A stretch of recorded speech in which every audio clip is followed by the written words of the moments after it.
Buenas noches. Como lo habíamos anunciado, está con nosotros el diputado de RN, Nicolás Monkeberg, quien está de visita en nuestra ciudad y con quien queremos conversar acerca de lo que ya todo fue públicamente ayer conocido, que es lo que era obvio. El expresidente Piñera va de candidato para las próximas elecciones presidenciales y queremos conversar sobre lo que va a ser la campaña, o por lo menos cómo se vislumbra dentro de RN, lo que es esta apuesta, nueva apuesta del expresidente Piñera. ¿Cómo estás, Nicolás? Muy buenas noches, muchas gracias por esta invitación y te felicito además por este gran proyecto. Gracias por estos saludos. Ayer ocurrió lo obvio, o sea, todo el mundo sabía que obviamente que Piñera tarde o temprano iba a decir que era candidato, lo iban a proclamar. Cuéntanos de lo que tú escuchaste, de lo que viste. ¿Cuáles crees tú que son las principales líneas programáticas que dejó entrever ayer el presidente Piñera? Bueno, es verdad, yo creo que a estas alturas él había dado demasiadas señales de que iba a ser candidato. Y ayer lo confirmó en un discurso, a mi juicio, muy claro, muy contundente. Y yo, para partir, destacaría una sola cosa, el llamado que él hace a que hagamos de esta campaña una política de propuestas, de ideas, de que elijamos qué proyectos son mejores para la región de Arica, para el país. Porque hasta ahora, ¿qué es lo que hemos visto?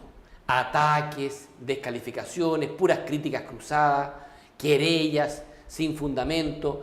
Y pareciera que al país o a los candidatos no les interesa decir qué quieren hacer con el poder en caso de ser elegidos.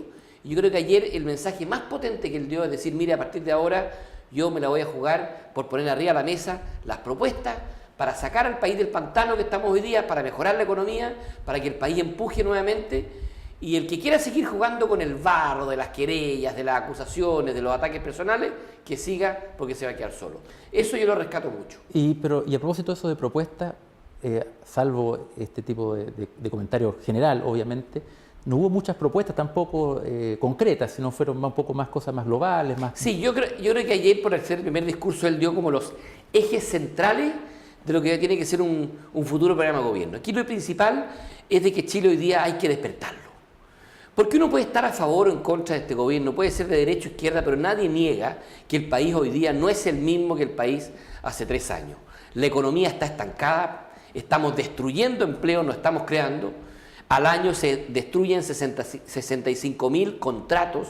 Es cierto, se reemplazan por otro trabajo. ¿Pero qué trabajo? Empleo por cuenta propia, que no tienen AFP, que no tienen ISAPRE, que no tienen salud, que no tienen previsión. En consecuencia, son empleos de mucha más mala calidad. La deuda, el endeudamiento del país también es altísimo. Este gobierno va a dejar el país endeudado con la deuda récord de los últimos 20 años, casi un 25% del PIB. Y cuando los países están endeudados, la gente cree que es un problema que solamente le da dolor de cabeza al gobierno turno. No, cuando el país está endeudado, el problema es que las tasas de interés le terminan afectando a todos los chilenos. Y todos los chilenos cuando piden un crédito, cuando compran algo con tarjeta, les sale más caro porque el país, el crédito está más caro. Entonces el endeudamiento finalmente del país perjudica a todos. Pero también hay algo más. Yo creo que en materia de educación Chile necesita con urgencia una reforma educacional. Y yo tengo la impresión de que la reforma que se hizo en este gobierno, que se está dejando a media, no solo no dio calidad en la educación, sino que tampoco llegó a la gratuidad que se había prometido. Entre paréntesis, ayer el expresidente Piñera dio a entender de que esto de la gratuidad parece que ya no va, o sea, como que dio a entender que políticamente iba a haber de nuevo el copago en la educación. Mira, ¿lo entendiste así también? Yo también lo entiendo así y yo lo comparto y voy a explicarlo por qué. Para mí, la gratuidad de la educación tiene que ser para aquellos que no puedan pagarla. Chile no está en condiciones hoy de pagarle la educación, y por tanto que sea gratuita, a los más ricos. ¿Por qué, por ejemplo, una hija mía que va a un colegio particular tiene que tener educación gratuita, o a una universidad particular tiene que tener educación gratuita? Si yo puedo pagarla, corresponde que yo la pague. Porque además, las necesidades de Chile son mucho más urgentes en otras áreas. Yo siempre pongo este ejemplo. ¿Hasta qué percentil tú crees que sería prudente el pago o la gratuidad? Yo tengo la impresión de que hoy día... Porque ahora estamos en el 60. Sí, lo primero que creo yo es que la gratuidad tiene que ser gradual. Es decir, si una persona más allá del 60% de vulnerabilidad, ¿tiene que recibir algún aporte? Sí, tiene que recibir, a lo mejor no el 100%, pero una parte. Pero yo creo que el 80% es el techo que hoy día Chile puede aspirar, en mi opinión. Ya. Va a depender un poco los valores y la realidad regional, porque hay obviamente que los niveles de ingresos promedio de remuneraciones en ciertas regiones varían mucho con respecto de otras.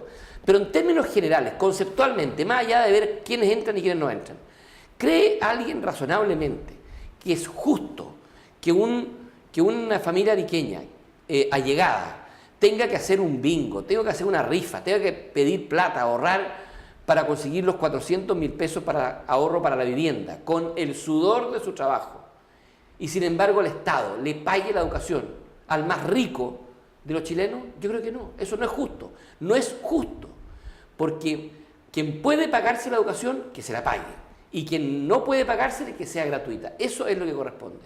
Otra de las cosas que causó ruido ayer y que también ocurrió en la proclamación hace 4 años atrás también de Piñera fue, aunque parezca una anécdota, pero este grito de los pinochetistas después del Viva Chile. Porque la derecha, sobre todo la centro derecha, y estoy convencido que Piñera no es pinochetista, ¿no? Se ha tratado de sacar la carga, digamos, de lo que fue la dictadura, pero aparecen estos núcleos duros que están en el Chile Vamos, que siguen recordando que son la herencia, digamos, de la dictadura. ¿Qué piensas tú de esto que ocurrió ayer? Mire, yo de verdad creo que eso no es más que un simple anécdota. Yo estaba ahí y efectivamente cuando Mario, el minero rescatado desde el fondo del yacimiento, desde el fondo de la mina, grita un CHI a toda la gente que estaba ahí, que eran más de 2.000 personas, un grupo que no eran más de 3 personas, en un rincón al fondo, y todos, CHI, Chile, Chile, y ellos gritaron desde el fondo, ¡Viva Chile y Pinochet! Obviamente nadie compartió eso, está absolutamente pasado de moda ese grito, y si alguien quisiera mezclarlo con el pensar de Sebastián Piñera, solo lo hace de mala fe. Sebastián Piñera votó que no en el plebiscito. Y no es momento de empezar a hablar de lo que hizo bien o mal Pinochet hace más de 40 años, 30 años. Yo creo que hoy día miremos para adelante. Es evidente que hoy día nadie puede justificar ni por un segundo lo que fueron las violaciones de derechos humanos en el gobierno militar. Pero también es evidente que todas aquellas cosas buenas que hizo el gobierno militar se han mantenido incluso hasta el día de hoy. Entonces, esta cosa de mezclarla a veces y empezar a anclarse en lo que son las visiones del pasado, a mí me parecen completamente inútiles. Otra cosa del discurso de Piñera ayer tuvo que ver con esto de separar definitivamente la política de los negocios, que ha sido el karma, obviamente, de Piñera en toda su trayectoria política, sobre todo los últimos años. Y menciona eso también, habló de que no iban a haber más colusiones en el país, pero tenía ahí entre los presentes a quien fue su ministro del Deporte, el señor Ruiz Tagle, que está metido en el tema de la colusión de las papeleras. ¿Cómo interpretas tú esa presencia, esta cosa media contradictoria de repente entre lo que dice el presidente y de quienes lo apoyan? Bueno, habían 3.000 personas y objetivamente a la gente que llegó a ese acto voluntariamente no se le revisó su hoja de vida. Ni pero estaba ahí adelante. Sí, no, pero estaba adelante porque llegó más temprano, ¿no? Nadie le había reservado el asiento ni nadie lo estaba esperando. Objetivamente, a mí me parece que la colusión de la cual él fue parte la condenó absolutamente, la condenó el propio presidente Piñera, y yo estoy seguro que ese antecedente es suficiente como para que en un futuro gobierno de Sebastián Piñera ni él ni nadie que haya participado en la colusión del papel puede formar parte. Así de simple. Ahora, que él haya ido a un acto masivo de 2.000 personas donde no se chequeaba con escáner a la gente que entraba, escapa de las manos de uno, pero si tú me preguntas derechamente, el presidente Piñera en su minuto condenó tajantemente esa colusión, por lo demás confirmada judicialmente, que ya no estamos haciendo una acusación al aire, ahí hubo colusión en el mercado de los papeles, y él fue parte y tiene que responder ante la justicia, y yo estoy seguro que eso ya es suficiente para que no tenga ninguna opción de participar en un futuro gobierno de Sebastián Piñera. Y volviendo al tema que más problemas le ha traído al presidente, que tiene que ver con con todos estos antecedentes de las relaciones de su negocio, de Bancar, que todavía reclaman de que hasta el día de hoy no ha transparentado los correos, toda esta relación también de lo que ocurrió con Dominga, etcétera, todos estos casos que van a seguir obviamente dando vuelta en el mundo político, yo creo que van a ser parte, no sé si central, pero por lo menos va a estar ahí en la agenda de esta campaña presidencial. ¿Cómo evalúan ustedes ante la posibilidad cierta, digamos, de que finalmente como candidato tenga que pasar por los tribunales de alguna forma? A ver, yo creo que es la agenda del Partido Comunista. Y es la agenda particularmente de... Pero esos casos los destaparon la prensa, no los destapó el Partido Comunista. Pero atención, son casos que el Partido Comunista lo ha llevado a la justicia. Pero lo sacó la prensa, no lo sacó el Partido Comunista públicamente, digamos. Pero la verdadera denuncia ¿ya? la hace el diputado Gutiérrez. Cuando la prensa dice que Bancar, que es una empresa con capitales de la familia de Sebastián Piñera, pero que no es administrada por Sebastián Piñera, compró el año 2010 acciones de Exalmar, eso es un hecho que es verdad. Pero ¿cuál es la acusación que hace el Partido Comunista? Compró esas acciones y se dejó perder después en el fallo La Haya, que fue 3 años y medio después. O, dice el Partido Comunista, compró con información privilegiada, porque Sebastián Piñera sabía que 3 años y medio después íbamos a perder y que las acciones podían subir. Todos esos segundos son mentiras. Y en mi opinión, mentiras de mala fe. Mentiras que solo buscan atacarlo políticamente. Ahora en el caso de Dominga fue exactamente lo mismo. O sea, la empresa Bancar, cuando era candidato el año 2009, ni siquiera era candidato Sebastián Piñera, invierte en un fondo de capital de riesgo para hacer exploración minera y efectivamente ese fondo hace exploraciones que finalmente derivan en la minera Dominga. Que cuando descubre que hay una gran cantidad de hierro, ¿qué es lo que tiene que hacer Sebastián Piñera ya elegido como presidente? Vender inmediatamente.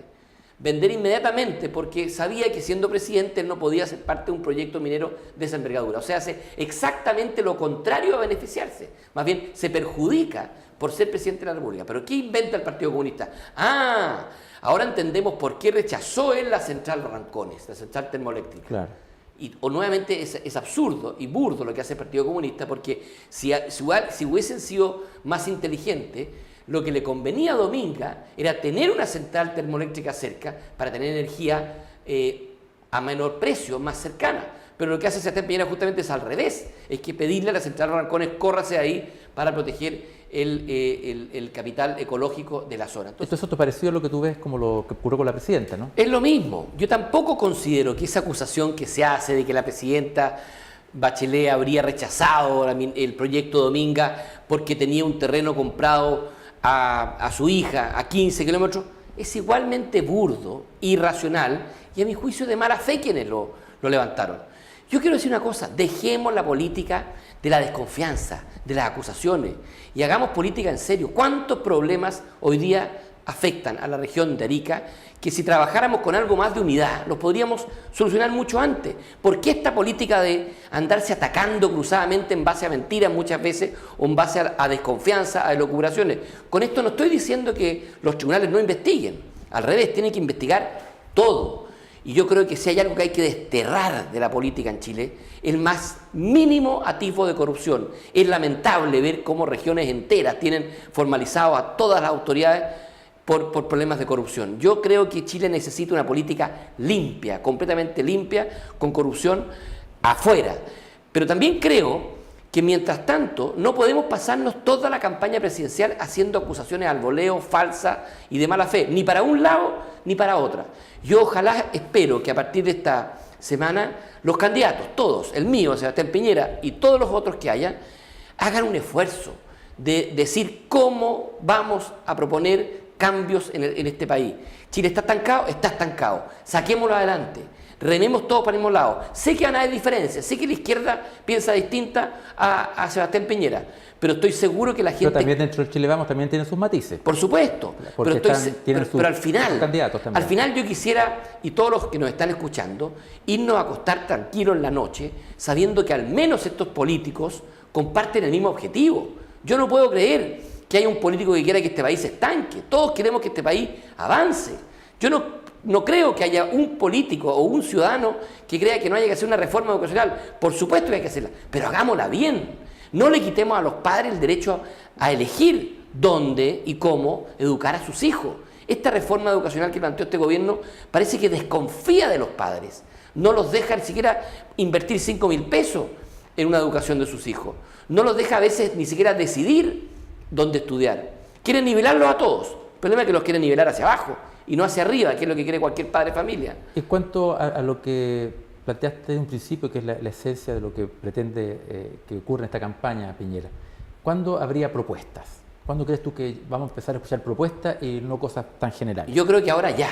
Yo tengo la impresión de que este fin de semana, y lo hemos conversado con Sebastián Piñera, con el expresidente, todo su empuje, todo su esfuerzo se va a centrar en hacer propuestas. En materia de pensiones, hoy día hay muchas personas que no pueden vivir con las pensiones que están. ¿Están de acuerdo con la AFP? ¿Mantenerla? Yo creo que hay que hacer un cambio en el sistema previsional.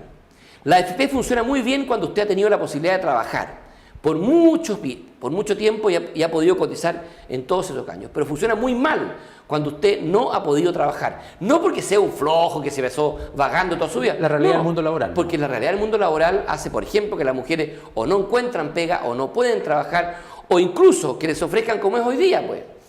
Hoy día este gobierno, por ejemplo, está cambiando contratos de trabajo por empleos por cuenta propia. Esos trabajadores que están trabajando por cuenta propia, que hoy día los veíamos en la feria, en fin, que tratan de aperrar vendiendo lo que puedan, no imponen, no tienen AFP. Entonces, bueno, la AFP no funciona para ellos. Y para ellos, ¿quién tiene que funcionar? El Estado. El Estado tiene que cubrir esas lagunas, tiene que garantizarle una pensión mínima. Yo creo que hoy día el Estado inyecta muy poca plata en el Fondo Solidario, tiene que inyectar mucha más plata en el Fondo Solidario. Creo que el empleador, la empresa, también tiene que hacer un esfuerzo mayor para que la pensión suba. Y atención, creo que hay que crear incentivos buenos y atractivos para ti y para toda la gente que está acá. ¿Para qué? Para que si tú cumples 65 años o tu señora cumple 60 y quieren seguir trabajando, puedan hacerlo. Pero para eso se requiere dos cosas. Primero, que encuentren pega. Porque hoy día los candidatos dicen, hay que subir la edad de jubilación de las mujeres a los 65. ¿Y quién les da pega hoy día? Claro. Nadie, pues. Entonces tienen que tener pega y segundo, tiene que valer la pena trabajar pues, por un buen sueldo y por un buen incentivo. O ninguna de las dos cosas hoy día existen. Entonces, mientras no existan esas dos condiciones, me parece absurdo extender la edad de jubilar de las mujeres más allá de lo que hoy día existe.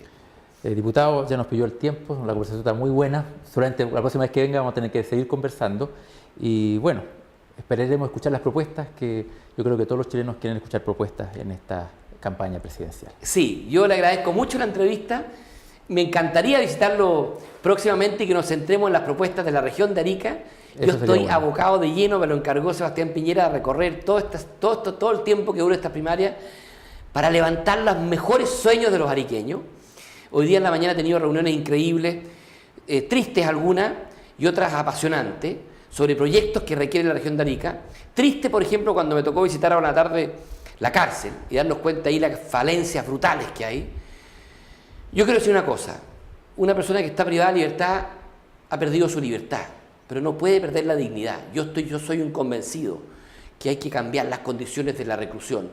No por otro objetivo, sino que porque creo que si queremos combatir la delincuencia, no podemos tener cárceles como las que tenemos, donde salen hoy día las personas más proclives a la reincidencia por la poca capacidad de rehabilitación que tienen. Estuve también en la mañana en Conín, en un centro que lo siento muy cercano, mi abuelo, mi tío lo fundaron, Conín de Arica, y voy a pelear firmemente, me llevo la tarea de pelear para que lleguen más recursos. Ahí hoy día hay 20 niños que si no los atienden en Conín, no sabemos en qué estado estarían. Hemos visto esta semana en Arica lo que ha ocurrido en el hogar CREAT de Sename. No puede volver a ocurrir. Por favor, no durmamos tranquilos teniendo el Sename como está hoy día. No puede ser que los niños más desprotegidos, más abandonados, el Sename los tenga así. Que se arranquen los niños y que nadie sea capaz de cuidarlos. Eso no puede volver a ocurrir. Se nos acaba el tiempo. Sí, estamos bien Le agradezco pasados. mucho, pero créanme que tengo muchas ganas de centrarnos en las propuestas de lo que son la región. Las esperaremos entonces. Y después de una pausa comercial seguimos con más Notivisión.